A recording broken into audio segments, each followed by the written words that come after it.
Assalamualaikum to Madam Sukadiana and to my fellow classmates. So today our group will present about the employees and employees' right.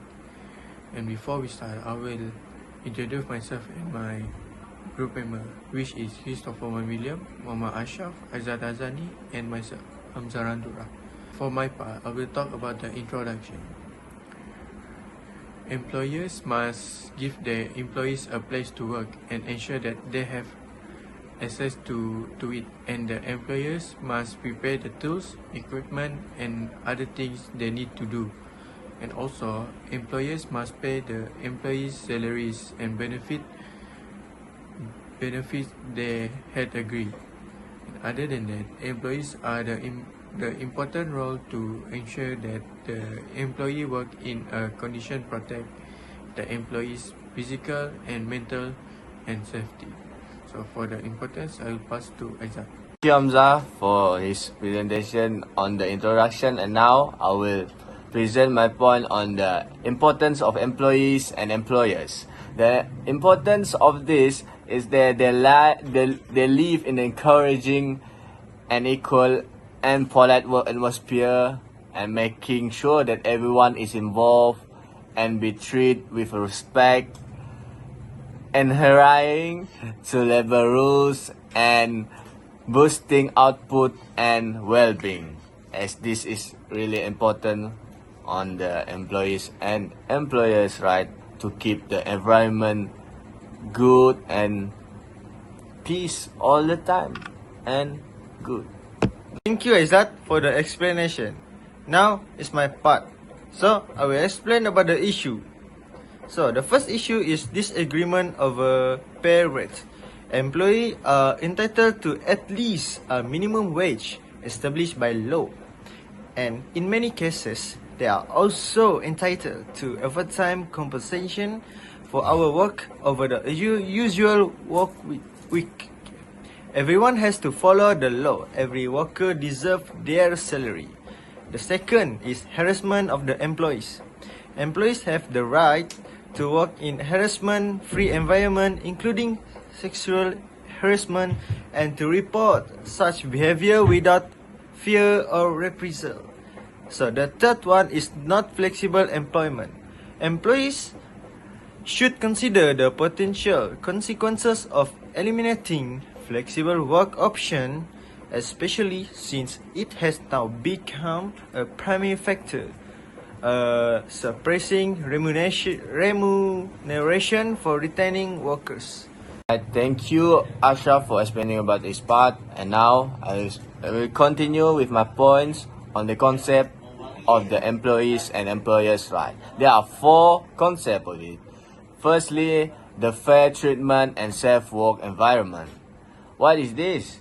The employees should be treated with respect and dignity, and free from the harassment and discrimination, as it is responsibility of employers to guarantee that the workplace is in safe and compliant with safety standards.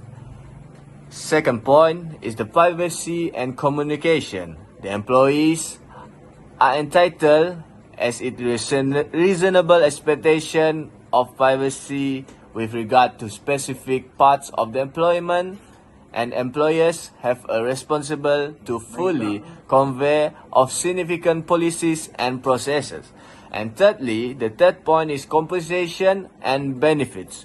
The employees have the right to be paid according to the legal minimum wage standards and the employment contract, including overtime pays, and employers are responsible to agree upon wage benefit like health insurance and paid time off.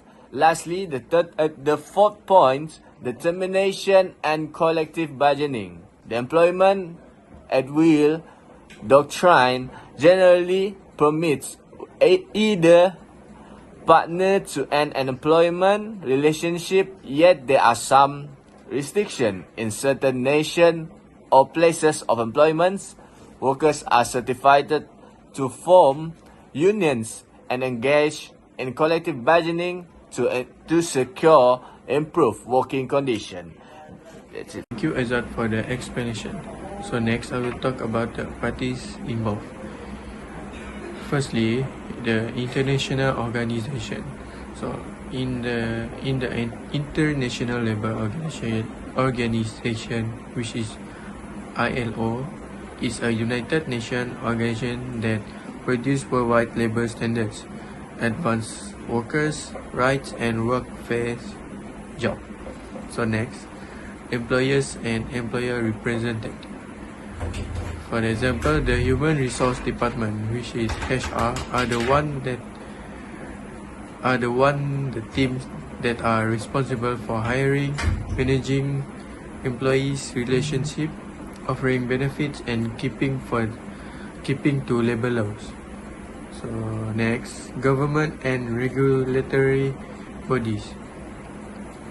The Occupational Safety and Health Administration, which is OSHA, is organization that in charge of providing secure and healthy working environment. Next is the court and tribunal. For example, in Kenya, the Employment and Labor Relation Courts resolve dispute between employers and employees.